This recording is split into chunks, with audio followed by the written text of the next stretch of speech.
Today we sit down with Alex Gintani in his beautiful new shop location. You probably recognize the name from the notorious Gintani F1 exhaust that he's well known for. And if you aren't familiar, do yourself a favor and at some point today type in Gintani exhaust on YouTube. We talk about how it all started for Alex, twin turboing Aventadors, and why he loves Porsche.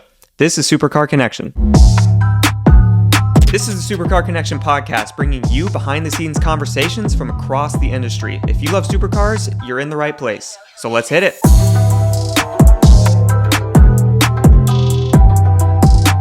But what it is a lot of these, like, there are a lot of hype places, half-ass. Yeah. They're like dinner experience places. They're like, Sushi's good. It's like the GT3 RS of sushi. Pretty much is what it is. Damn, are you guys GT3 RS haters? Bro, huge. You're a big time GT3 RS hater? I'm a big time Porsche hater, bro. Why? Bro, are we gonna start with that one? Yeah, sure, because Porsche's the best car. Porsche's dog shit. So let's go. Alex, let's go, baby. It's gonna be a fun big one. fucking problem. It's gonna be a good one. He thought he liked us for a second. Oh my God. So I'll explain my synopsis in fucking very simple terms, okay? I don't hate Porsche's product. It's not what I hate. I hate the moniker that the brand is and what everyone thinks it is, okay? They correlate it. These cars are fucking engineering masterpieces. I'll give you that. But what you get for the car you're paying for, on top of it being like a supercar, it just doesn't fulfill the need that a fucking Ferrari, McLaren, Lamborghini would fulfill. Yeah, but a Porsche is not that. I know, I understand. That's not what the point of a Porsche is. No, it's not. It's so that you can drive it. Porsches, you could drive it. It's comfortable. It'll probably smoke the shit out of every other car you mentioned. It's amazing around the track. Not my 720. You don't get the unwanted attention. Bro, it sounds like unwanted. I'm 40. Unwanted, yes. Unwanted. It is when unwanted. I'm 40, I'll sometimes get it's especially these days, it's very unwanted. when I'm 40, I'll get mine. But until then, bro, I'm rocking my McLaren. Depends on what you're doing. If you're a track guy, you won't think that way. That's fair. Because if you take a GT3 or a GT3 RS on the track and then you drive anything else, let me ask you, you're not going to want to drive anything. How many else. people are track guys? I mean, would you call yourself a track guy? I am. My 80% of my friends. What is the shop track car? He's got a race car. Yeah, you dirty asshole. Okay, hold on. The first the track car used to be a GT3 Cup. All right, that makes me feel okay. good. I sold that like a year and a half ago. That makes me feel And the only reason I sold that car a year and a half ago is because with the Cup car, the maintenance on it is a lot because of the sequential transmission. You got to build that every season. Then you got to rebuild the motor every season. And the reason we went with the R8 GT4 is because the R8 GT4 is basically like a R8 street car that they've turned into a full-blown race car. So you get the V10, you still have the DCT transmission.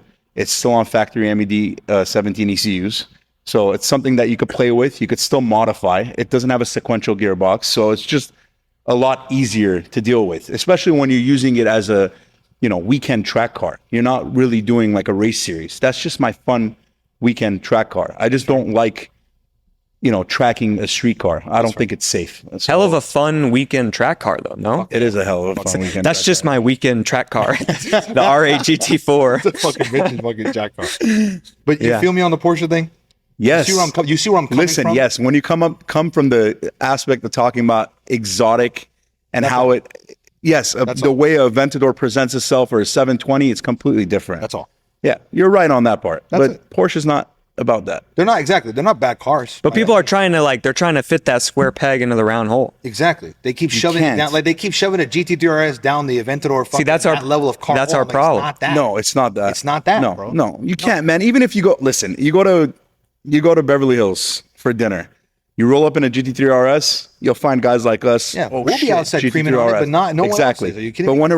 when an SVJ rolls up right next to that GT3 RS, you completely forget about it. Then you got all the Beverly Hills girls outside type shit. That's exactly. That's the fucking separator right there. Yeah, I mean, dick measuring contest, it's not there. Exactly.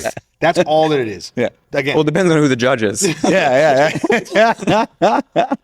If we leave it up to the internet, the fucking GT3 RS will fucking win. It's a cool car, man. Especially the new one. I didn't know you liked them that much, though. No, now I know. I definitely like the cars. It's just it's the price point that always kills me.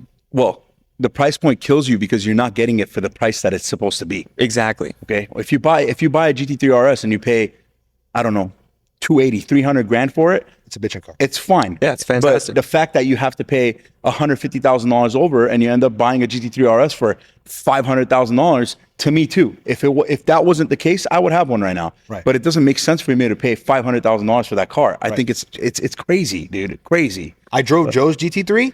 I loved it. Yeah, it's fun. Fucking exhaust and everything. Oh, That it shit was sounds bitchin'. amazing. Yeah, 100%. Sounds amazing. He even changed. I liked it a lot more than I thought I was going to, and it even changed my opinion on it a little bit. I would have one. It's just not the time.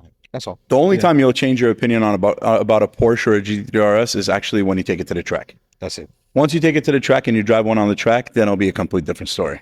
But I got to make that happen then. Yeah, I can imagine. yeah, That it's seems not, to make it's not sense. that easy to compare shit when you're driving the 720. Bro, there's no that's the problem too. That's the biggest thing about the 720 is it's killed everything else for me. Well, 720 is a cheat code, dude.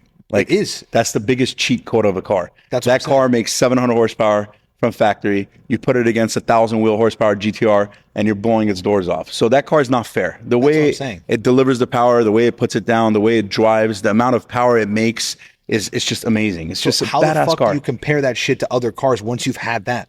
It's hard. It is. It's very hard. It's fucking I have hard. one. It's So I literally- know, I know how you feel. Exactly. It's literally a great white. You have one right now? I have one, yeah. Nice. I've had it since 2019. I'm imagining it's not stock. It's not stock, and it's actually, I just recently sold it to my buddy who owns our Gintani, New York shop. Oh, bitch. And we're actually redoing the whole car right now, doing a built motor, top mount turbos. We're going to make like 1,500, and then we're getting it ready to race Poconos in New York. So that's going to be our New York shop car. So we needed a car out there to represent the shop, and he decided, let's do the McLaren. I was ready to sell it. I got another car coming that's gonna be here in a couple weeks, so I had to empty out the garage a little bit. So yeah, that's Make some space. again. I had to make space. I got rid of a couple cars recently over the last probably like 8 days. So what's in the garage right now? Right now in the garage is at my house is the SVJ, the 991.2 GT3 RS. My classic 1964 Mini Cooper S, which is like my baby. You're super gay. That's crazy. And then my wife's got a Aston Martin DBX Nice. 707. Nice. We have a new i7 slammed on 1886 wheels. And then I got this Taycan to drive as a daily, which is not really doing it for me. So probably going to replace Hate to that. see it. We're going to replace that this week sometime with the SL63. Perfect. I thought it'd be a cool car to have for the summer, top down. If my wife wants to take it out, she more hates of a driving chick's the car, but Lambos and it's fun. shit. So Yeah. Yeah. I'll drive it as a daily, and then whenever she wants to go out and deal with it, she'll She'll take whip it out. So That's that, for sure. and then we got the RWB here, got the 992 in the back, my 992 Turbo S, and then that's mine, the GT4, and then the one right behind me used to be mine. I just recently sold that. So This thing is The nasty. paint on this thing is It's ridiculous. unreal. Yeah. It's ridiculous. yeah, that color is. That metallic Kermit? Yeah, it's amazing, man. beautiful. And it's so rare. You don't see it. So it like really stands out. So Is there a name for this specific color? I don't know the name actually. Really? Verde something? Mantis? no, it's you always Verde metallic. Fuck me. Yeah. Stumped you. I didn't think that was It's gonna a- happen. Hey, Lambo's got a lot of colors. I know think like that- 12 of them Yeah. by heart, you know? Yeah. That one's got a lot My of favorite bullshit. Lambo colors are Nero Nemesis and Rosso Mars red. Can you guess his? Satin black. What's yours? Just by looking at him, can you guess what his favorite fucking color is? I don't know, some purple or some shit. It is, right? Yeah, it has to be. It is. It Is is. it? Yeah. Okay. Both of the Violas, Parsifal and Mithras are. They are cool colors, Yeah. man. I'm a- Screaming purple, I'm bro. a I'm fan. telling you. Bro, what can I say? What I mean, you know, blue. Probably used to watch a lot of Barney when you were a kid. Hey, how'd you guess? Yeah. Blue. Everyone's got blue. Everyone's got red. Everyone's got green. Purple. Yeah. I mean, Purple does now everyone's starting to get purple. It's getting too hot. I'm gonna have to switch up. Yeah. Yeah, gonna be my perfect. cars are simple, man. They're either black or red. That's it. That's all I do. Black and red. How's that 707? It's cool. It's cool. It's been at the dealer for 2.5 He fucking months. hates it. Really? He hates Yeah. it. He hates it. Lemon and coming, huh? Oh yeah, big time lemon incoming. But they've had it for 2.5 months. It had a bunch of issues. Aston Martin's been really good about it. They actually gave me a brand new satin black DB12 to drive for the past 2 months. They gave me a brand new car, has 50 miles on it. So we've been driving that thing around. But the reason I bought the DBX 707 is because obviously, as you guys know, every car I buy, I got to touch it. And Right. I'm sick of touching my wife's cars, so she could have a car that like I'm not messing with. Right. So I drove it. My buddy came by the shop with it, took it on a test drive. You know, the car was fast as hell. and it wasn't like everybody else's car. Like you see a Urus every like 10 minutes, you see a Urus. I fucking see one. G-Wagons, they're all over the place. Range Rovers, all over the place. So it's like, I wanted to get something different, and it was fast, and I knew I wasn't going to touch it because it was more than enough. But I mean, for me, it's been a nightmare since we got it, but whatever, shit happens. Outside of maintenance stuff, like, it's fun car, solid car? It's very fun. I mean, it's extremely fast. It handles nice. I mean, the looks of it is amazing. The interior is cool. The infotainment system is like an old school Mercedes, so that sucks. But they've done a great job on the DB12. They've changed all of that, so it's all brand new, because we used to have a DB11 before, and compared the DB11 to the DB12, it's not comparable at all. So they've like changed it a lot, man, and it's really nice. The DB12, Lawrence Stroll. Yeah, he's doing a good job. Yeah, and he's trying. So are we fucking with the Aston Martin brand now? Sounds like it. Yeah. I mean, I told them, give me the DB12. Let me slam it on some wheels, put an exhaust on it and get it out there for people to see. Right. People don't see these cars. That's the problem. Fuck no. Aston's like, nobody knows about it. But you drive that DB12 around, bro, you drive it down the street, everybody's staring at that car. It's beautiful. The DB12 it's sexy. Elegant. It's, mean looking. It's everything in one. Crazy. Yeah, front end's badass. Front end's badass. The back, I can't stand the single tip. It's a little too soft. They baby in the back. They could be crazy in the front back. end is so badass. It's a nice car. It's like the incoming Vantage looks amazing. That's going to be badass. It looks like the 177. Yep. It's just gorgeous. My biggest thing is I feel like every type of car guy that exists gets bitten by like a specific type of car bug at a certain age. Your car bug is a fucking one of one car bug. You got to fucking touch everything. You got to mod everything. How the fuck did that all start? Where did it all begin, bro? Walk me back all the way. Were you just fucking with trains and little toys when you were fucking 4 years old, or how did it start? So growing up, I mean, we're Armenian. My parents were born and raised in Istanbul, in Turkey. So my dad, growing up, he used to, play with cars and modify cars when he was young, and they used to rally race a lot out there. Shit. So he had a 2002 turbo BMW that was shipped to Alpina and fully redone in Germany and Alpina, and then shipped back. And he used to race that, and he had a couple other cars that he used to race. So obviously when I was born, my dad's been into cars since we were kids. So I've been, growing up around cars, and I think the first word I probably said was a car name, and I think it was a Porsche. But it's and from there it just started with just a lot of dirt bikes, quads, go-karts, a shitload of RC cars. I mean, if you came to our house in our garage, you'd probably find like over 20 RC cars that were torn apart, and I was just trying to modify them. So trying to build exhaust systems for my go-karts, for my, motorcycles. And then it went from there to taking my dad's cars apart and going to Home Depot and trying to get, pipes and making cold air intakes and doing stupid stuff like that. So my family's in the jewelry business. It's cool. I like jewelry, but it was never my thing. My passion's always been cars, and my passion's always been to take shit apart and try to make it better and try to see what I could do to make it faster, make some noise and put your own touch on it. To put my own touch on it. For the love of the game. Yeah, that's how it all started. That's a crazy thing to have such a crazy passion for, in my opinion. Because he's talking about doing exhaust on his go-karts, bro. That's crazy. Yeah, I used to take like the throttle cables and stuff, and I'd drill like different holes in it so it actually let me go full throttle, because they were all limited and shit.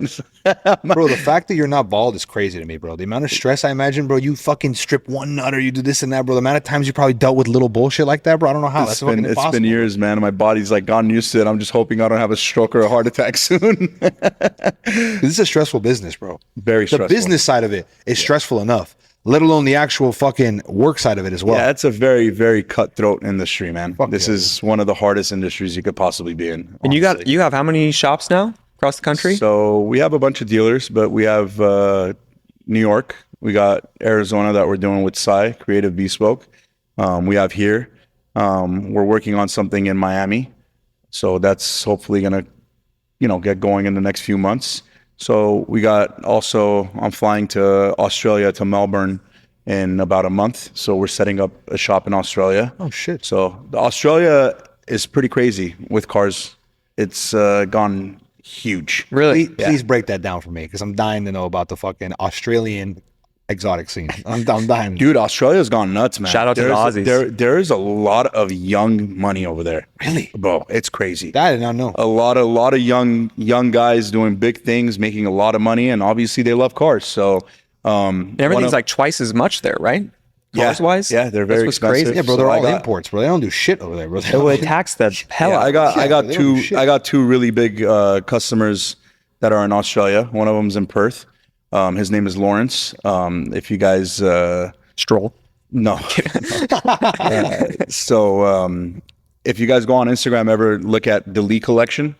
So he's in Perth. He's actually the guy who owns VGW Play, which is one of the sponsors on the Ferrari F1 car. Mm-hmm. He's one of the guys who created like online gambling. He's got an insane collection. I mean, I think at this point over like 200 cars. I can only imagine. So we're going out there to build him 3 twin turbo Aventadors. Okay. And Why not 3? yeah, he's got like 5 of them. He's got a Countach. He's got every single one, bro. He's got so many cars, it's crazy. So we're doing a bunch of stuff over there with him, which is going to be cool. And then my really good buddy in Melbourne, I'm sure you guys have seen his crazy ass. His name is Adrian Portelli. He's the guy who craned the Senna. Oh, I know he's on top of the penthouse. Yeah. Oh, shit. In Melbourne. Yeah. So that's my friend, Adrian. That's who we're actually going to start doing Gintani Australia. So they'll be the main distributor for all Gintani products throughout all of Australia. So it's going to be pretty cool. We're going to build his SVJ, and then we got a bunch of other cars in mind to start doing together. So it's going to be pretty cool. How did Gintani start as a shop? So I mean, what you just explained is a long time in the works. Yeah, so it's been 2024. I started the company in 2004, so it's been 20 years. Damn. I wasn't too much of a school guy. Van Nuys? Van Nuys, yeah. All of it started in Van Nuys. So I wasn't a school kid. I wasn't good in school. No high school, no none of that. So basically, when I left high school, senior year, graduation, went on the podium, went through graduation, opened my little pamphlet to see if my diploma was in there, and it wasn't. It was missing. So went into the office and talked to the counselor, and they're like, "Yeah, you still got like 2 classes to complete, and then we'll give you your high school diploma." And I was like, "All right, whatever." So at that point, every day, almost after school, my mom would take me to a shop, and I would go there and work on a bunch of BMWs, like supercharger kits and stuff like that. That's where actually Gintani started. But I left high school, went to community college, I think did like 5 units, and I was like, fuck this, I'm out. I can't do this. So I told my parents, like, I'm not doing this. I could care less. I want to go start my own business. I went back to where I was working, which was back then RMS, which was a very known BMW performance shop. Used to be big competitors with Dynan and Active Auto Works and so on. So I started working there. And then we basically decided that I wanted to open my own division instead of RMS because he had some like business issues. He wasn't such a great business guy, but he was very, very smart. He taught me a lot, especially with building hardware and stuff like that. So in 2004, we decided to buy a Mini Cooper S. So we went and bought a Mini Cooper S, and that Mini Cooper S is what basically started Gintani. There's the Mini Cooper. With a Mini Cooper S? Not the one you still got. The Mini Cooper S, yeah. Supercharged Mini Cooper S. You know, I drove over here in a Mini Cooper S. Hell yeah, Mini Coopers are awesome, man. I love Minis. Yeah, so from Minis to fucking car. Aventadors. From Minis to Aventadors to Sennas to all kinds of crazy shit. Yeah. So when you first, so from like 2004 to, you know, Aventador, what was your main, what were you working on the most? Would you say the Aventador like really put Gintani on the map? Yeah, probably. I mean, the best decision I ever made, I think, for this company was about 8 years ago. We did minis for a little bit, but our product was way too expensive for the market. People didn't want to pay that much. So I decided to step away from it.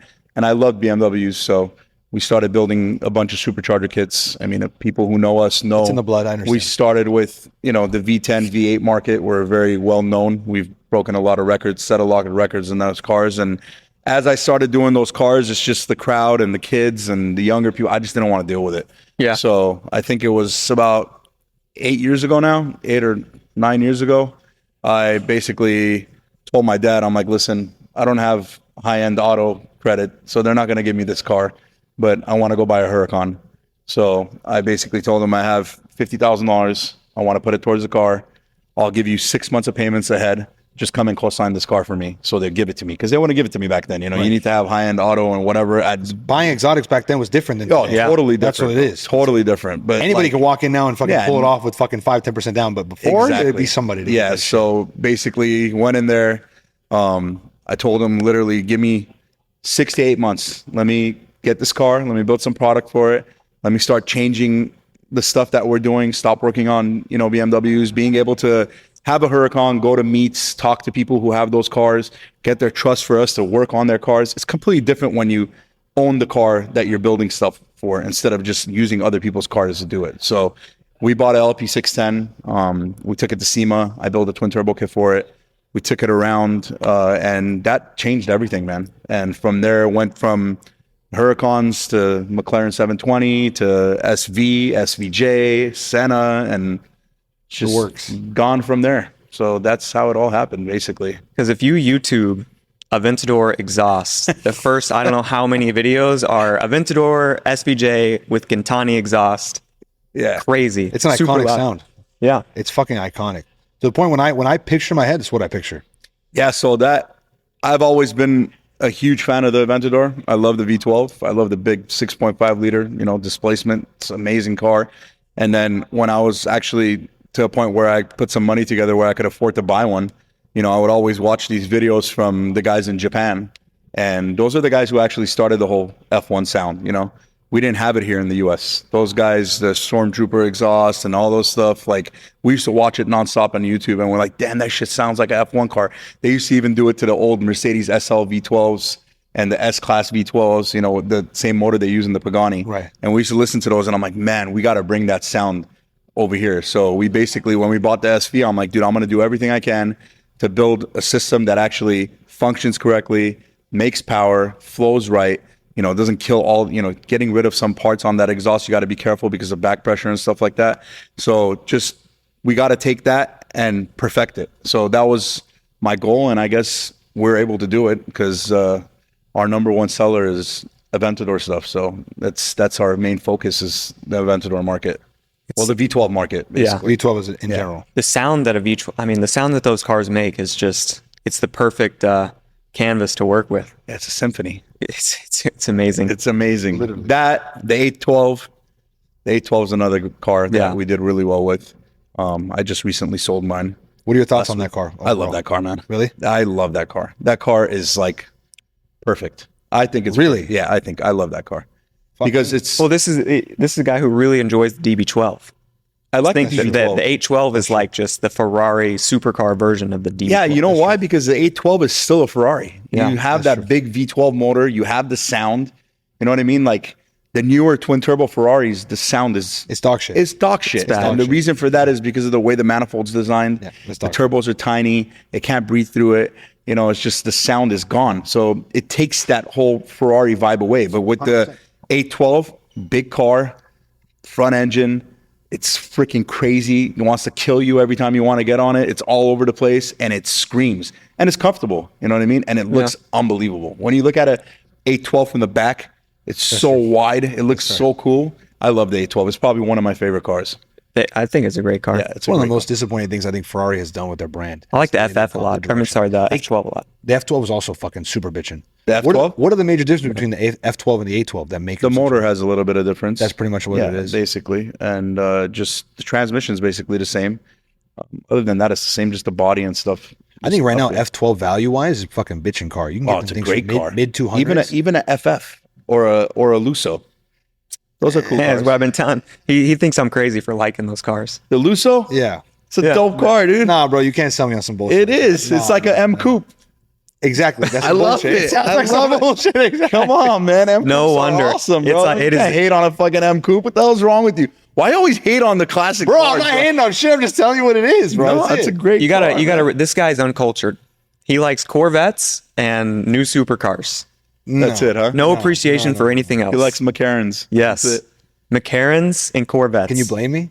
No, it's a great car Thank until you. it leaves you in the middle of the I'm not street. hating on it. You can't sell me on a Lusso. There's no way I would ever own one. It's a cool car, man. For the Bro, price, it's a cool car. It's a Ferrari nice car. clown shoe, baby. You're like an E-Wagon kind of guy to me. Is what you're giving me. E63, yeah, wagon. Come on, bro. Over RS6?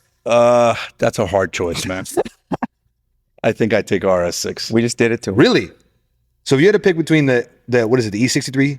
If I was to Wagon. pick between an E63, S or E63 wagon or the RS6?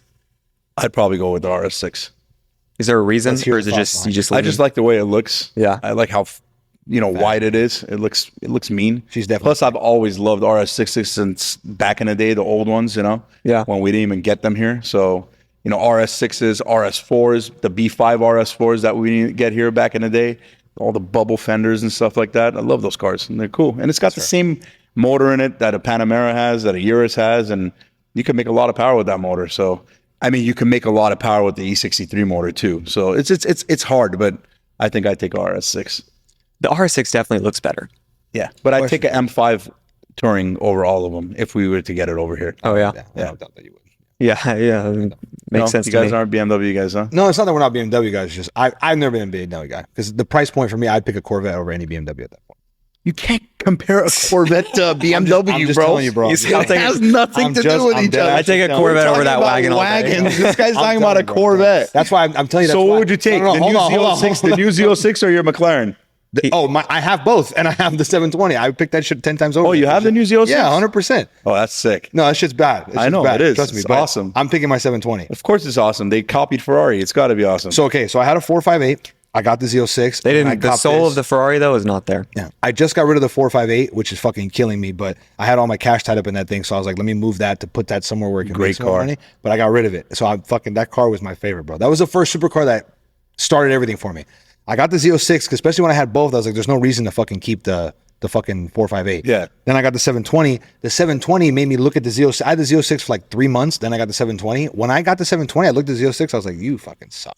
I was like, you're terrible. Yeah, I mean, the McLaren, honestly, a lot of people bitch about it because of electrical issues and stuff like that or whatever. But honestly, once you drive a 720 or a 765, I mean, I had a 600 LT. It was one of my favorite cars. I had a 720. I had a 600 LT. My 600 LT was awesome. It was like a fucking go-kart, man. Literally. It was amazing. I love that car. Till today, I'm like, if I find a black roof scoop 600 LT, I'm probably just going to buy one. Senna seats or non-Senna seats? Yeah, Senna seats. Senna seats. I have to have Senna seats. I love Senna Senna seats. I don't care how uncomfortable they No, I are, was bro. gonna say, bro, I'm too I don't big give for a shit if that. my I'm too big back for hurts that and I shit. can't feel my asshole. It's all good. I'm still going to drive that thing until I can't walk. I love it. I can't do it without Senna seats. Bro, those cars are bad. What do you think is the biggest difference between, obviously besides power and stuff like that, what's the biggest difference between the experience of driving the 600 versus the 720? Well, the suspension. That's the mainly what it suspension is? is different. Yeah. You feel a difference like crazy? You do feel it, yeah. You Yeah, do. because it's like a more traditional Setup, suspension. yeah. Dude, a This one has 720 accumulators. the 720 is a full blown cheat code. No, It's but like it's a video fucking- game. it's You stupid. could put like the worst driver in that car on the track, and if you set up all the settings correctly, where they're not going to have the traction completely off and go kill themselves, anybody could drive that car. They could drift that car. They could drive that car. It does everything for you. It's straight up a video game. Now, when you go and turn off everything, that's where you see all the videos of everybody wiping them out into the walls, Going which crazy. is that's the fun part for me. I like it when a car wants to kill me, or else it's just not fun driving it. But yeah, I mean, dude, McLaren is. I don't know, man. I'm a big McLaren guy. I love them. Everybody complains about them, but they're freaking amazing cars. Same here. I'm in that early stages where, knock on wood, I haven't had any problems with mine. I haven't had any problems. So I've had the split ownership experience. Half my buddies have had terrible experiences. Half my buddies have had good experience. I have fallen under the good experiences. Yeah, same thing with me, man. So for me, bro, that car is fucking. Just get home and plug it into the trickle charger, and you'll be fine. It seems like everyone that pushes those cars loves them, Yeah. you know? You could only push them to a certain point before I have your rod out the side of the block. That's the but fucking biggest thing is everybody talks about you can fucking push a car to XYZ limit. But I can't. feel like not everybody's realistic with the limits that they fucking describe pushing a car to. can't. That car, yes. Can you make 1100 wheel on a stock motor? You can. How long is it going to last? Not long. Not long. You know, when we bought my McLaren, the day we bought my car, I already had a motor sitting inside the shop, literally torn apart because I knew we were going to break it. Like I bought it to break it anyway because I wanted to know what the limits were. But the second we even started like working on that car and pushing it, I already knew the rod was going to come out the side of the block because we opened the factory motor and the way the rods are designed in that car, they can't take it. It's not designed for that. All these newer cars, the pistons are extremely strong, okay? And the reason for that is because of all the emission stuff.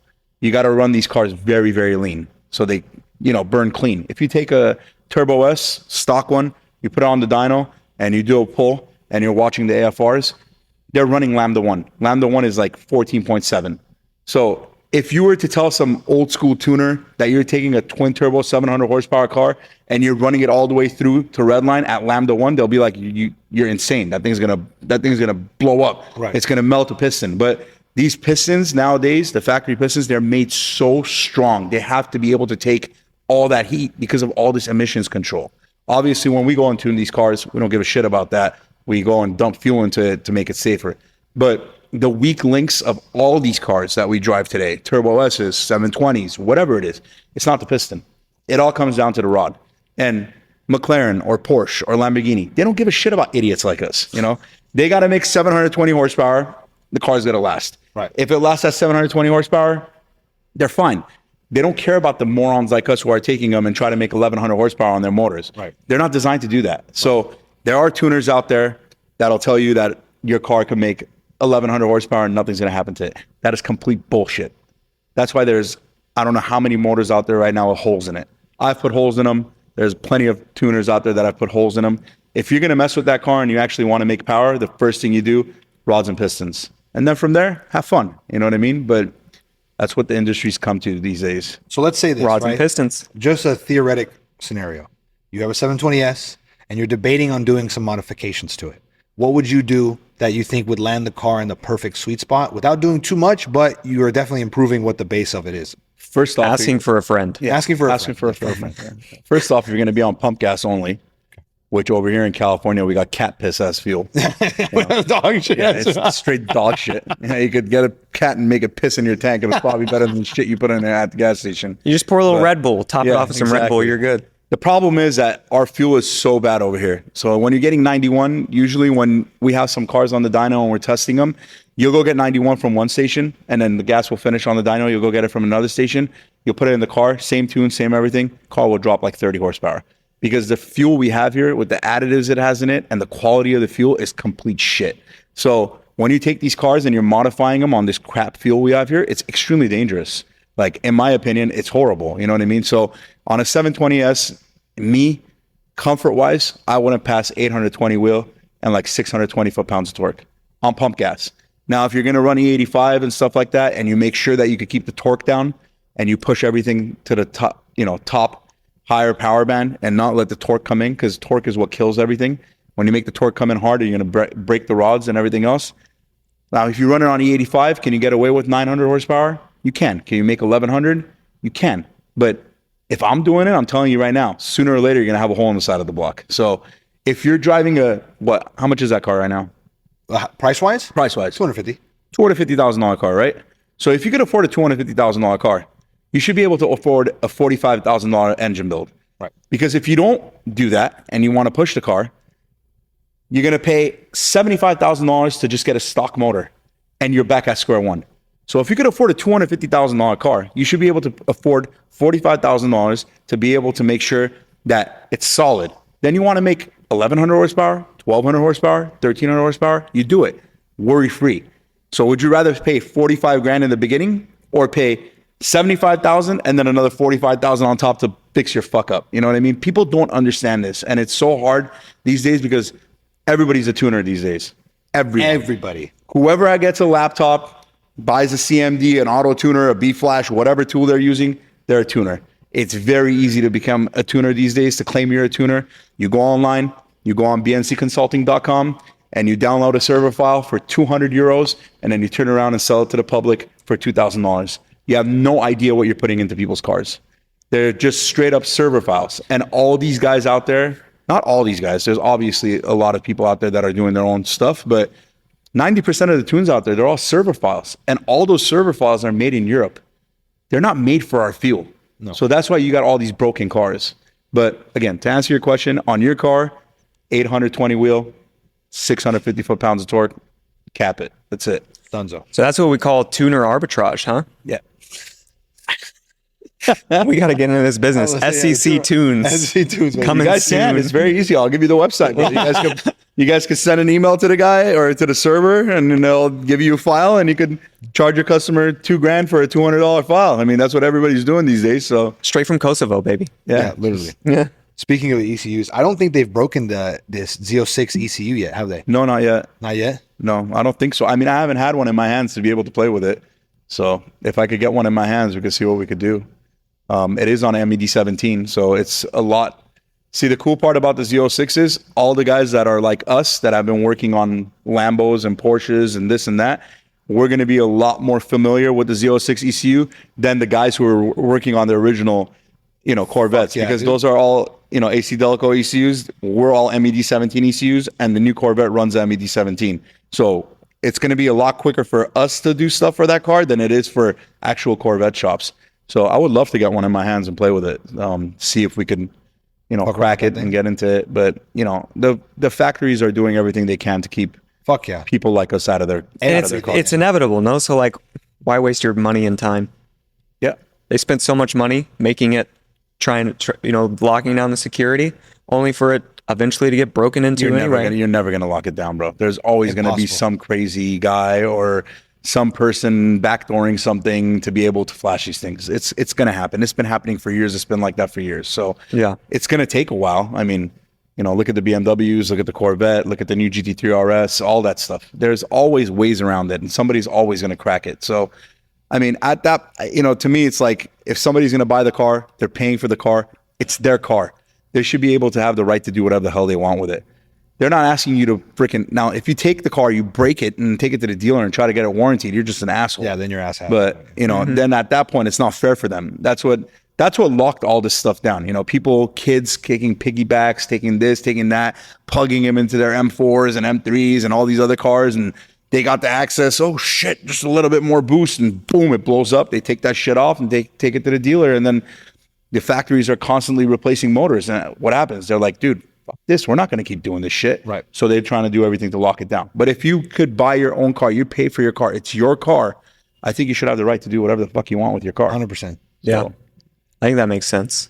I think once the ECU is broken for that Z06, I really think once people are actually fucking with those cars, I think that shit's gonna be the baddest shit on the streets. It's going to be awesome. It's gonna be the baddest. I can't wait to twin turbo one. I'm telling you, it's gonna be fucking unreal. And then they're coming out with this. Yeah, I mean, they might twin turbo it before you get a chance. Yeah, to. Oh, they already are, bro. Next month it's coming out. Are you kidding me? It's donezo. Yeah, Oh, but the next month. this. Yeah, next Imagine month. all the Just when they guys- roll it out and pull the cover off. Yeah, just when they tease everybody and they trickle everybody's balls. That's it. But imagine all the guys like him who bought I'm- Z06s already, Bro, and 100%. paid all this money for it.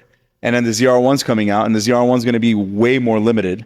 It's going to be harder to get. They're going to ask for crazy amounts of money on top of it, just like every other car that comes out. So if you have a turbo kit for it that works, factory ECU, everything runs, people are going to buy it like hotcakes. That's why I bought the fucking Z06, because I was thinking about it. I was like, yeah, you could wait for the Z01, you could wait for the Zora. I was like, but the likelihood of me getting that fucking car, I'm like, Yeah, I'd rather it's just get hard, the bro. Z06 and just roll. Zora, that's a different story. That's a different story. You're not gonna hybrid your own car, no? No, fuck. People aren't adding their own hybrid kits. Yeah, Is that the future? Shops gonna be like making their own hybrid kits? I don't know. What. Imagine like a twin turbo I hope it's just hybrid not all electric. R8. That's it. You know, I'm cool with the hybrid shit. Bro, it's impossible for the future to be all electric. No, I bro. can't. It's Look at it, impossible. bro. Every single freaking electric they're car you sick can get fucks for like all of nothing us. right Yeah, now you because they kidding can't. Nobody wants them. Yeah, bro, they're dog shit. Especially in California. California is going to be all electric and whatever. Yeah, my ass. Yeah. The grid can't even handle this shit. Exactly. People can't go anywhere in the summer. They don't have the Everybody's cars infrastructure are for that bullshit. Yeah, it's all bullshit. the day that law hit, I was working at a car company and everyone was talking about it, and I was like,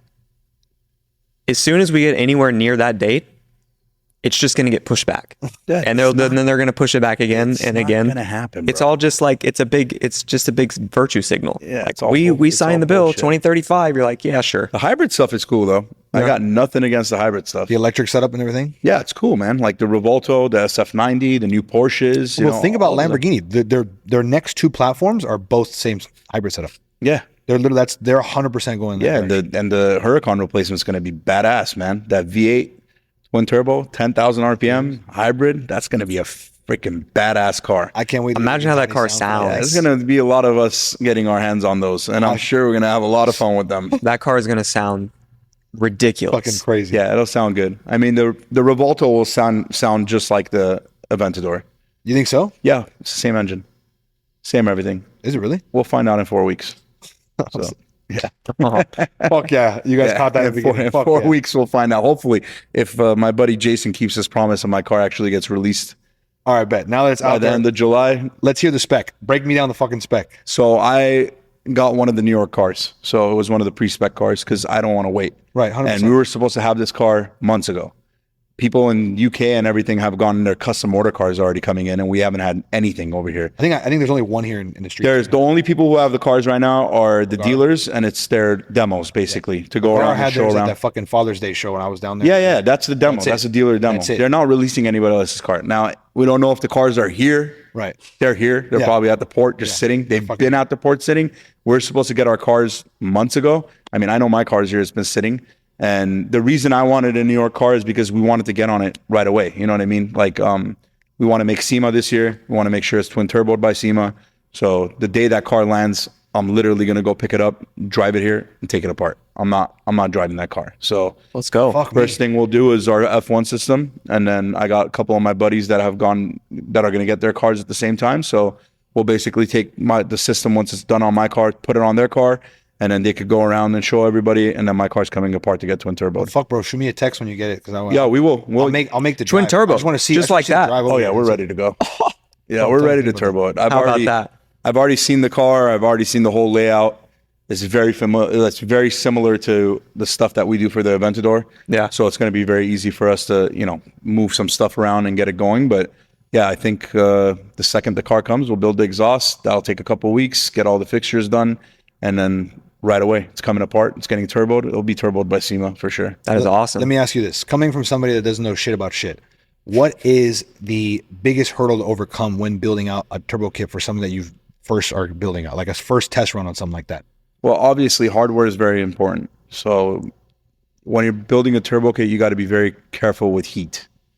So you got to make sure you manage the heat very well. So all the the hot side of the turbo, the exhaust stuff, everything needs to be protected. So, heat shielded, Inconel shielded, make sure it's not close to a lot of stuff. And then another very important thing with a turbo kit is the fact that your intake temperatures are extremely important. So you got to make sure that you're able to control them, keep them really cold so the car stays efficient, doesn't overheat, so on. And then once you got all that stuff done and, you got your hardware all spec'd out, it comes down to tuning.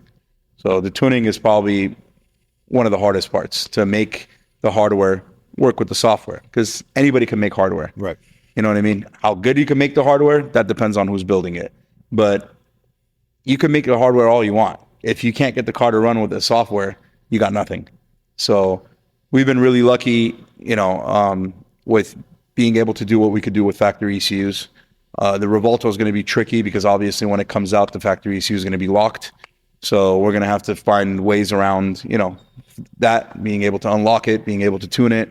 And if we can't unlock it, we need to come up with different solutions to be able to make the car run. So that's going to be the biggest hurdle. It's always trying to get the car to run. And not only trying to get the car to run, you want the car to run like it's factory. So if you were to sit in one of our Aventadors, I could say our twin turbo Aventador drives 1,000,000 times better than a stock one. Swear to God. I mean, I'll put money on that. You drive one of our twin turbo Aventadors, you'll never want to drive a regular Aventador again. Just the way the car responds. You still have that F1 sound. We did everything to keep that. The way the boost kicks in, the way it makes that single clutch shift, it's absolutely nuts. So we don't have to put money on it, but I'm down to test that fucking thing. Yeah, you can test it. My car, my car's in the garage right now. It's got no motor in it. We're building the motor. It's actually supposed to be getting shipped from Marco in Canada. He just put it together. So we'll put my motor in that car hopefully in a few weeks. Once that's together, you could come and take a ride in that thing. I fucked up big time, man. How? With Joe, when we did the episode's out now by this time you guys are watching this, but we did Joe, a good buddy of yours. I came in that episode, had talked so much shit about Porsche. I walked in the fucking showroom and he was like, "You're driving that fucking thing." For the end of this thing. I should have been building up fucking Aventador hate this whole time, ready for his ass. Yeah, like, hey, motherfucker, I got my SVJ outside, ready to roll. Who would twin turbo an Aventador? Aventadors behind us. I'm like, who the fuck would want to drive a twin turbo Aventador? Who the fuck would want to drive? Why would anyone do that? I was ready for that. He came fucking prep for that shit, but He did. He's like, you're driving this car. literally, When you I walk couldn't in even the get a door. word in. I was like, "What's up, man? I'm Joe. Nice to meet you." He's like, "I'm Joe too. You're gonna drive my Porsche today." I was like, "Sounds good, buddy. Sounds good, buddy. I'm down for it." But And it in sounded all good. reality, I'm down to make the. If you give me the opportunity, I would love to drive some shit. Yeah, for sure. Because that's the biggest thing. I feel like the average person, especially when you get to a car of this level, they can't even imagine driving it stock, let alone the feel of driving some shit like this modified. Oh, it's a fucking one of a kind experience. It's a Only complete- very select few people get to experience that type of shit. Driving this cars level are of car. how expensive, you know. You don't have. Are you kidding me? You don't have too many people that take these cars and actually have the balls to turbo them, or to do anything crazy. Social media has destroyed the imagery of it. I feel like there's so much access to this type of shit through social media. People think that everybody who has a car like this is doing shit like this. If you don't have some shit like this, you're nobody. Bro, you know how many few people in all reality have shit like this that are doing crazy shit like this? No, nobody. It's a very finite hard to amount have of people. some. It Yeah, of really course is. it is. But the internet makes it seem like it's fucking everybody has. And some that's shit the like biggest bullshit in the world. It's all bullshit. It's literally all bullshit. It's all a front. It is. And That's all it you're is. living in the city that's based on front. So California, LA is the worst out of all of them. It's terrible. Yeah, 90% of the people you meet or you talk to is all bullshit. Worse than Miami? Miami's creeping up there. Miami's creeping. Dude, Miami's up there, but LA's pretty bad, bro. No, yeah, we're bad. No, LA we're bad. is pretty bad, bro. We're bad. It Like, is pretty bad. it's bad. Especially car industry people. Yeah. That's the biggest thing. Yeah. When you come across people like that in the industry and you meet somebody, you can genuinely instantly tell from bullshit versus real. Instantly. Bro, you look at anybody's Instagram these days, you think you're like the biggest baller in the world. And it's just like, bro, you're not. It's just like People try to show the best that they have. So Yeah. you go on something, you see something, you're like, this is it. This is what this guy's got. Versus you see someone that's very toned down, promotes his thing. Like you go on my Instagram, I look like an absolute asshat, but it's only just my 720 because it's all that it's my favorite thing in the world. Versus other people are there like they got the watch, the house, the car, the whole nine. But if you know them personally, it's all show, bro. It's all dead. And Like I probably hardly post anything on my personal Instagram. The only thing we post on is the company Instagram, and that's because you have to. Exactly. You got no choice. But like to put all your personal shit out there, but if you got it, you're not putting it all out there. So You're quiet with your shit. yeah, it's stupid. 100%. Yeah. Yeah. Unless that's helps your business. Which it's sad to say, bro. A lot of this shit does. It's fucked. But a Yeah. lot of this whole fake it till you make it type shit is really fucking. Well, that's how helps people them. make it. That's what I'm saying. Like literally. Right. But like it's the fact that you can actually fake a certain lifestyle or portray a certain amount of success that boosts you into that level of success is mind boggling. Yeah, it happens sometimes. It works, but not all the time, man. Sometimes it cracks. turns out to be pretty freaking bad, man. That's why you got so many people with mental issues and depression and all kinds of crazy shit because they're trying to be somebody they're not, or try to catch up to somebody that they want to be. But like sometimes you just got to be happy with yourself and what you have. You know what I mean? For real. And social media is a rough game. It is, bro. A Big time. rough game. Yeah. So that's tough, especially like building a personal brand. That's different. Like the supercar connection stuff is fun. Like this is we're doing what we love. Yeah, we just get to sit down with that's a whole different. It's a whole different story.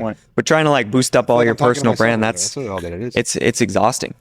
It's tiring. Social media is no joke, man. And it's just going to get crazier. I mean, back in the day, like when we were growing up, we didn't have all this shit. I'm 40 years old now. Like people couldn't just go on social media and just like talk shit to each other. You know what I mean? And do literally. Nothing about it. It's created a You sick can pull up the white people's pages minds. and You know what it is, flip bro? through, call It's someone. insane. People What'd are you say? like, they act like they're the biggest gangsters on this shit. Bro, you want the funnest night activity? Go on our page. Like when you're sleeping, you're scrolling at night, you're bullshitting. Go on our page. Next week. Click on any fucking video, any Porsche video. My video next week. Click It's like, this guy's a fucking idiot. just go on your videos next week, hop into the comments, and Bro. just see what people. Oh, trust me, man. We get it all day long. what they think. I stopped. When we started doing the YouTube thing, everybody's like, listen, you're going to do this? You got to promise me you can't read the comments. Exactly. Or if you read it, just forget about it. Bro. Now, like the first time we started and I was reading some of the comments, I'm like, oh, fuck this guy. Fuck that. I'll beat the shit out of this fool if it was in front of me. But then you just get used to it. Bro. Oh, you get used to it so quick. Yeah. It's ridiculous. First time, so I think one of the first clips we ever had go viral, it went viral like in the middle of the night. Like it was fucking like 2 a.m, right? I'm sleeping. I'm like, because of my business, my phone's always active, like loud as fuck. So any notification, beep, beep, beep, I'm up, right? So I get up, I grab my phone and it's not text or anything. It's Instagram just. And I'm like, what the fuck's happening? And I look, I go, oh shit! Like our fucking video's blowing up. I'm looking at the comments. I'm like, damn, let's see what all these nice fellow people just want to say good things about it. So I click on the thing. First thing they were like, why does he always wear a hat? What's wrong with this fucker's teeth? And I'm sitting there. I'm like, bro, these people fucking have no idea who I am, and they're just coming hate after me. That's how it is, bro. I text him at like 4 a.m. He wakes up to a text. I go, whatever you do, do not read the fucking read the fucking comments. It's like you got a million judges just sitting there just judging the shit out of you. That's all it is. Good news, we're viral. Bad news, don't read the fucking comments. Do not read the fucking comment section. You can never pay attention to the comments. No, now it's just funny. Now it's just hilarious. It's absolutely hilarious. Cyberbullying, man. Yeah. But what it comes from, it comes from a perspective of ignorance. And that's the shit that drives me crazy. It blows my mind that people from having little to no facts or knowledge of the subject feel like they can give an opinion of said subject. Like, you know how many tuner fucking gods we're going to have in the comment section talking or combating whatever you're saying? Oh, 100%. Bro, literally people that have never touched a fucking Aventador in their life. That happens all the time. That's bro, let alone they've ever touched a 328i and they're going to be sitting here talking Everybody knows everything, man. Mm-hmm. Exactly. So. Everybody's a genius now. Everybody's a genius. Everybody knows everything. They know more than you. They know better than you. So you can never win, bro. It sucks. Yeah, Alex is doing a mill on something. It's going to happen. No, I can't wait, bro. Based on some of the stuff that's already been said, it's going to be perfect. Oh, me? Yeah. Yeah, 100%. Or the comments? No, you're the clips. Oh, okay. Like some of the stuff. So I don't know how familiar you are with our page, but a lot of the times we do like this is the long form. Yeah, of course. We'll clip up some short form stuff.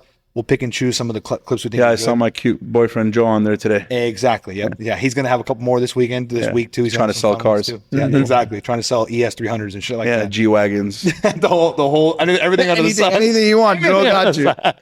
Anything. Prius, I love ES, whatever you want. I love Joe. Hit him up. Yeah.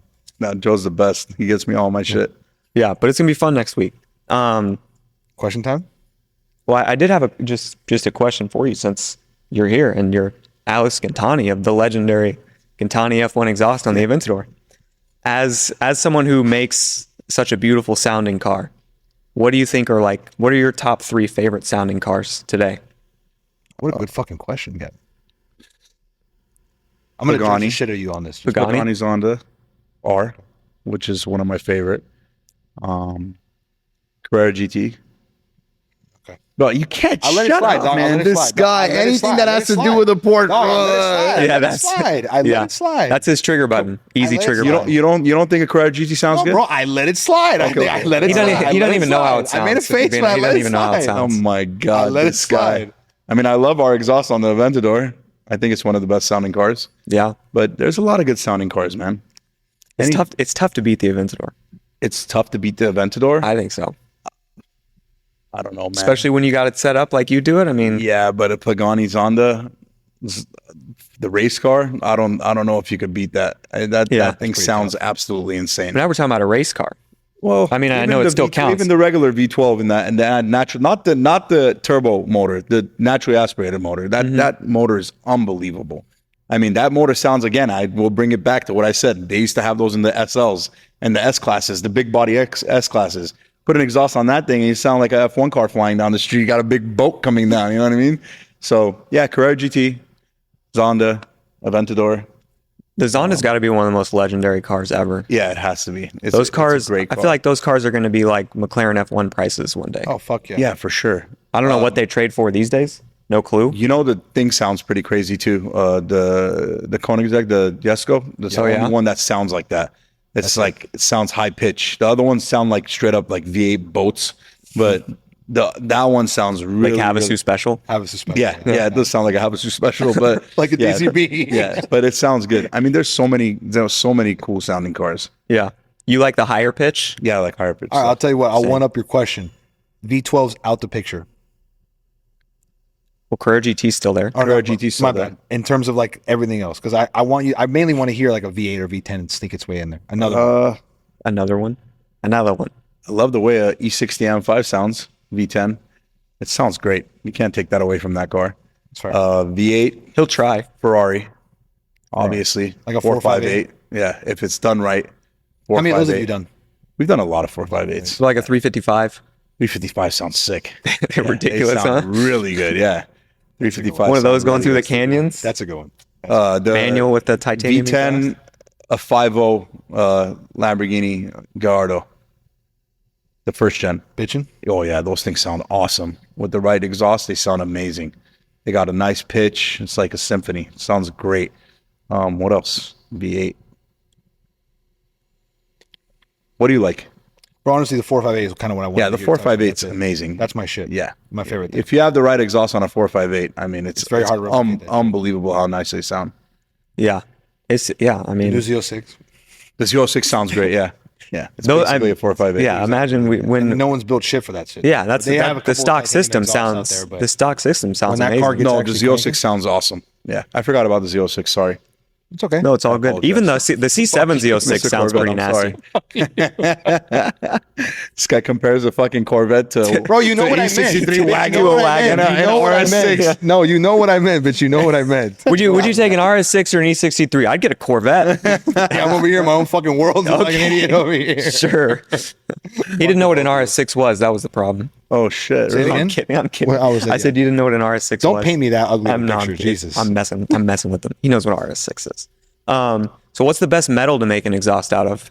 Oh come on, are we doing that shit right now? We have to. You don't have to. You think you're gonna walk away without that one? Come on. Come on, bro. We have I watch that shit. Come on, that's like What it is, here's the thing. Well, I'll dive deeper into it. Like I told you earlier, we've had the opportunity to sit down with so many different people that when you don't get to deal with a lot of people who are experts in the field often. So getting an opinion from someone like yourself is always a valued thing. You get what I'm yeah. saying? I mean, again, If you don't want to throw that out there and no, it's all good, bro. It's very simple. I mean, we do mostly stainless steel. yeah, You know, we'll do titanium stuff here and there, but the titanium stuff we do won't be like pie cut titanium crap that's got all fused welds everywhere because those things are just going to grenade. And 90% of those systems are all made in, China by an 8-year-old kid, getting paid freaking $5 an hour, and then they're selling them for like $11,000. Right. And it's all T1 trash titanium. And people are buying them, which is and people are crazy. buying That's this a crap, crazy which is shit. crazy. The thing is, like, with us and a couple other manufacturers over here, I mean, I know you guys talk to, what's his name? Shit. Eric. Yeah. Eric. Sorry, Eric. I blanked out for a second. But, yeah, I mean, listening to Eric talk, obviously, proves a great point. I would pick stainless and Inconel. We do stuff out of titanium. I think if it's done right and it's braced right and it's welded right, I don't think you can have a problem with it. So basically, stainless, Inconel, and titanium. That's what we do all our. The thing is, dude, the biggest problem with titanium is the grade and the quality of the titanium you're using. he pretty much said the same thing. That's what people don't understand. When he's talking shit about that, it's just because he has like a vendetta about these fucking China manufacturers. You just can't stand. And I don't blame him. Eric and China manufacturers. I don't blame him. You know why I don't blame him? Because this is the kind of bullshit we deal with today. We probably lose anywhere from $20,000 to $60,000 in orders a week. That's not bullshit. Straight up. Last week we lost about $65,000 in orders, and the reason for that is because you got guys who have Aventadors, GT3 RSs, Huracans, whatever. People with money. People who have the money, they don't want to wait. All our shit is built here. It's built in-house. It's all U.S. grade material. Our fabricators don't get paid $8 an hour. Our fabricators get paid a lot of money. A lot of money. My wife is a fucking pharmacist, and some of my fabricators make more money than my wife does. Okay. So when we get a phone call and somebody wants our Aventador system or our GT3 system, and we tell them, hey, listen, we got 30 something orders. Everything's built here. It takes forever to build this shit. You're getting high quality stuff, but the wait time is 8 to 12 weeks. Some shops are not doing the volume that we're doing. We have a lot of orders, but we can't keep up with that. And then we have customers say, oh, I'll pay you $5,000 extra. I'll pay you this much extra. You can't do that because there's people waiting in line. And then what happens is all these guys, they don't want to wait for our shit. They have no patience, right? So they end up going and buying all this junk. Yeah, but they're used to that instant gratification. The same amount of money. And I understand what Eric comes from because we spend so much time, us, there's other companies like Josh at Bowden and this and that. We all build this stuff here. There's a lot of companies like us that do it here. We spend the time to develop it. We spend the time to design this stuff. It's our blood, sweat, and tears that go into the shit. And then you got these kids who will literally go behind our back, DM our customers, ask for pictures, ask to get their stuff from them and pay them money to borrow it. They'll be like, oh, we want to get this stuff just so we can learn. Motherfucker, you don't want this shit because you want to learn.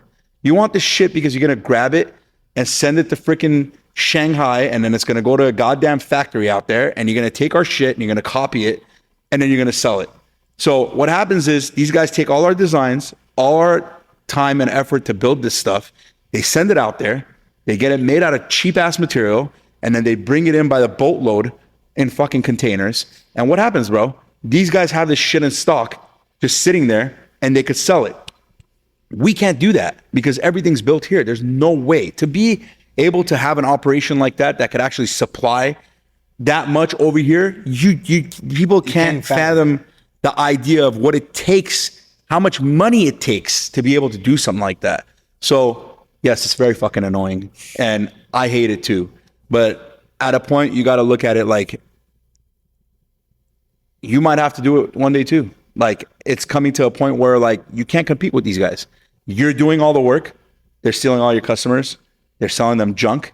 So somehow, some way, we got to come up with a way to be able to provide everybody what we can and as fast as we can. But it's just a fucked up, situation, man. It all ends with you guys though. Because you'll take someone like that, they'll go buy some bullshit, they'll blow a hole through the fucking side. It happens all the time. They'll come right back to you, and it happens all the time. It happens. I just showed you one. Yeah, that's what I'm saying. Over there. So, like, in all reality, you guys just keep doing what you're doing. All those clients, they eventually find their way back to places like this. And I try to explain it to them. You know, they'll call us and they're like, "I'm not waiting 8 weeks." I'm like, "Okay, no problem." But I'm telling you what's going to happen. You're going to go buy this crap, okay? And in 8 weeks, you're going to call me and you're going to want mine. And instead of having mine already, if you had waited 8 weeks, now you're going to wait 12 weeks, and you're going to take all that money you spent on that junk, try to put it on eBay, and you're not going to be able to sell it. So guess what, bro? You just paid double. So do it right the first time. Pay for quality, pay for US made stuff, and just wait, man. You're not driving, a piece of shit. You're paying $300 to $800 to $1 million for these cars. No T1 titanium fused exhaust belongs on these cars, man. It's just not right. You got to put high quality shit. So be patient, get the good stuff. Yeah, don't buy a Lambo and then go to Temu. Yeah, so you can't do that. So when someone's looking to get an exhaust put on their car, what do they need to be asking to make sure they're getting a quality product? Just made in the USA? Is that kind of the... Well, obviously, if you follow the company that you're buying from, you should also obviously see reviews and the quality. I mean, with us, we've been around for a long time, so people know what they're getting. Mm-hmm. Everything we use is all, high quality stuff. And the most important thing is, even sometimes we use stuff that come from China, okay? There could be valves and stuff like that get manufactured there. There's nothing wrong with that, but it's just the way everything's assembled. Everything that we build over here, we use filler rod, everything's purged, everything's put together correctly. It's not like you're taking two pieces of metal and just going over it and fusing it together. It's not going to break apart. So you just got to make sure that whoever you're buying from has been around, knows what they're doing, has experience, and it's not just some bullshit shop who just opened up and thinks, they know what they're doing. This shit takes time, man. Everything we do in this industry takes a lot of time. It takes a lot of experience. I've been doing this since I was 14 years old. Have we blown up motors? Fuck, a shitload of them. Is there something wrong with that? No, there isn't. If you don't, blow up a motor or push it to its limit, you're never going to learn. You're never going to learn. You got to fuck shit up to be able to learn. If you don't fuck shit up, that's it. You got to make mistakes. How else you find out? The richest people in the world make mistakes, okay? And lots of them too. Yeah, look at Donald Trump, bro. How many times has he filed for bankruptcy? Okay? Bro. Like, you got to fuck up. If you don't fuck up, you're not doing it right. Exactly. So that basically answers your question, I think. Hopefully. Yeah, no, I think so. That was a fucking great answer to that. Yeah, for real. Hell yeah. That was a great answer. You want to go into the questions? Yeah, let's do it. Have you ever noticed all the Montana license plates on the supercars and classic cars at a Cars and Coffee and wonder why that is? Well, Montana has 3 huge benefits. It's a state with no sales tax, low registration fees, and no smog restrictions, so you don't have to be worried about all those modifications you want to do. Now, you don't need any inside knowledge or property in Montana. MontanaTags.com will literally do everything for you step by step to set up your Montana LLC and get your new car registered under it. I just went through this process with these guys myself, and it only takes a couple minutes. Always make sure to follow your state and local laws and visit montanatags.com/supercarconnection or click the link in our bio to get started today. All right, so the end of the episode, I don't know if he probably didn't prep you, didn't prep anyone. No, I want to raw dog the shit out of him. Everyone gets down for that shit. Everyone That's gets. how I like it. Everyone gets the same 3 questions at the end of the episode. Speed, bro.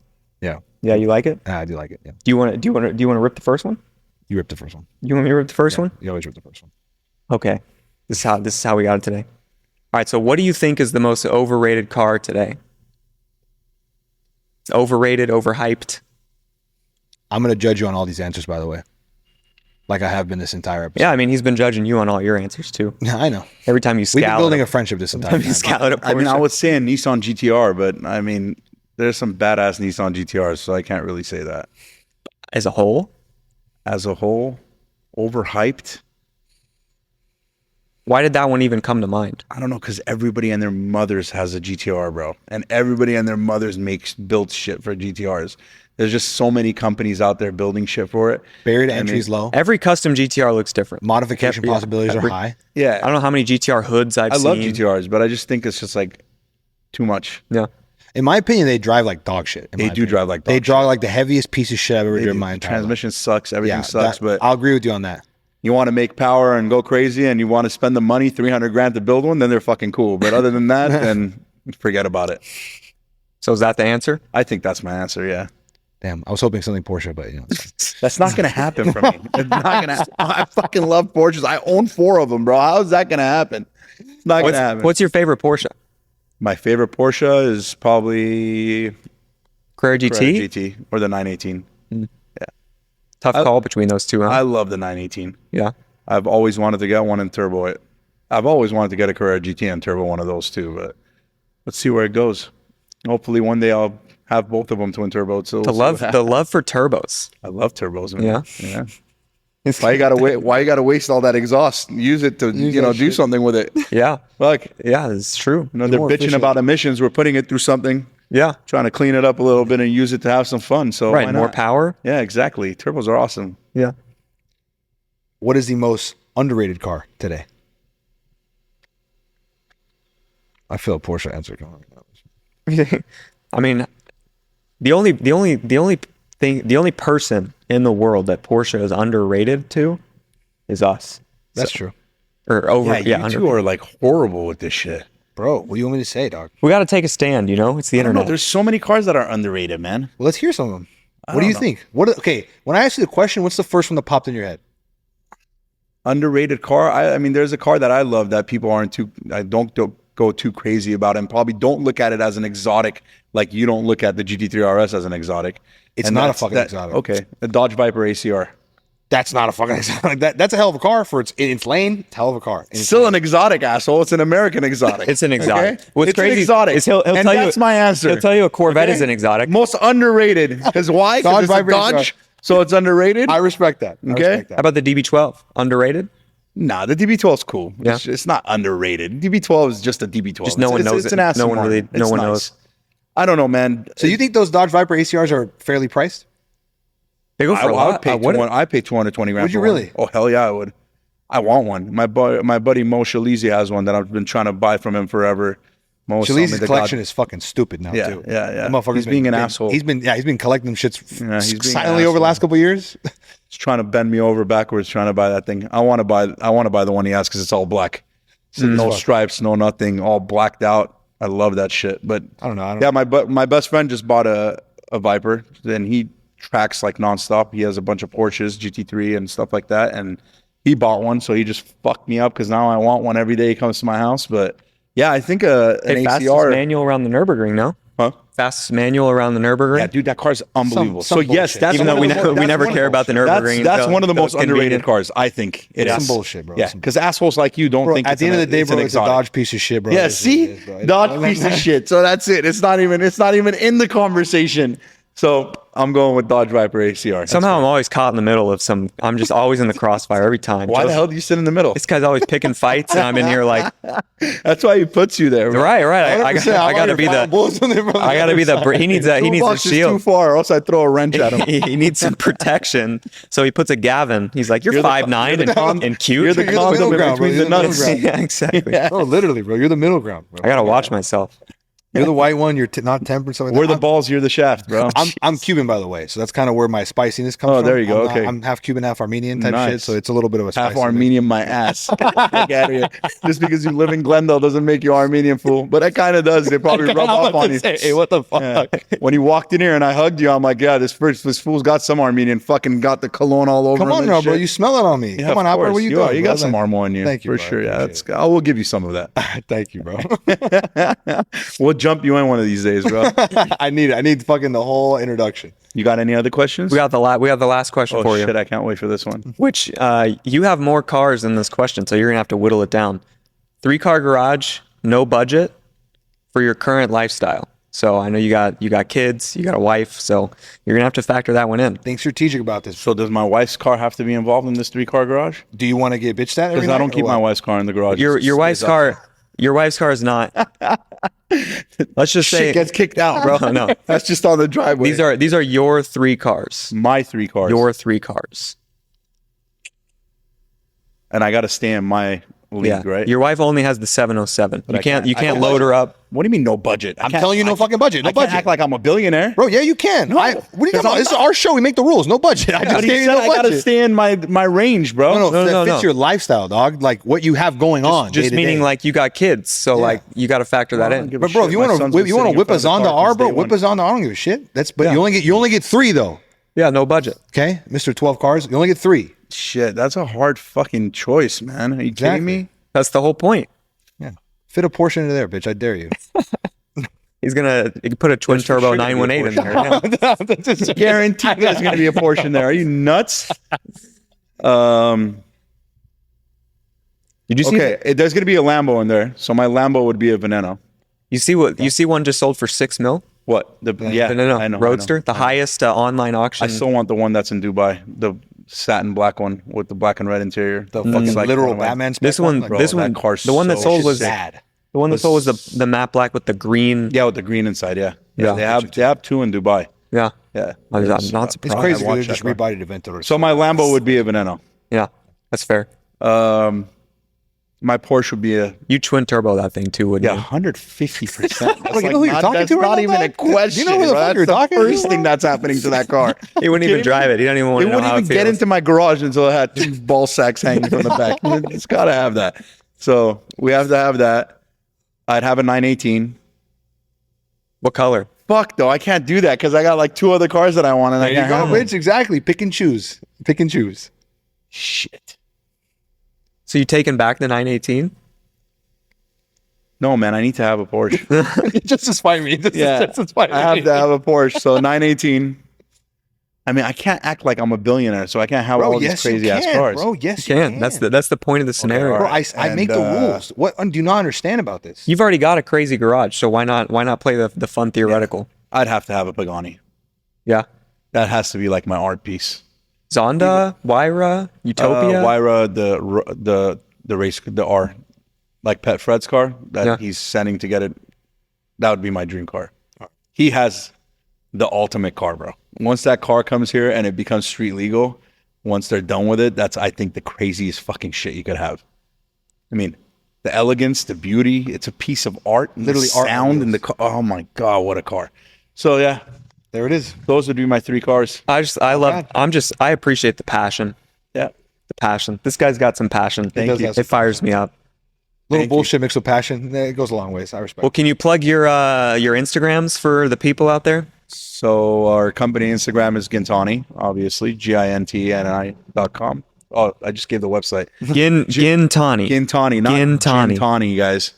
Okay? Like this guy over there. Yeah, Yeah. it's not gin tonic. it's not gin tonic. Not a gin and tonic. Entire episode. GINTANI. So follow that, and then I got my personal page. I don't post shit on there, but if you want to follow that, Alex Gintani. Alex Gintani. Alex I keep thinking Gintani. about my email nonstop. I don't know why.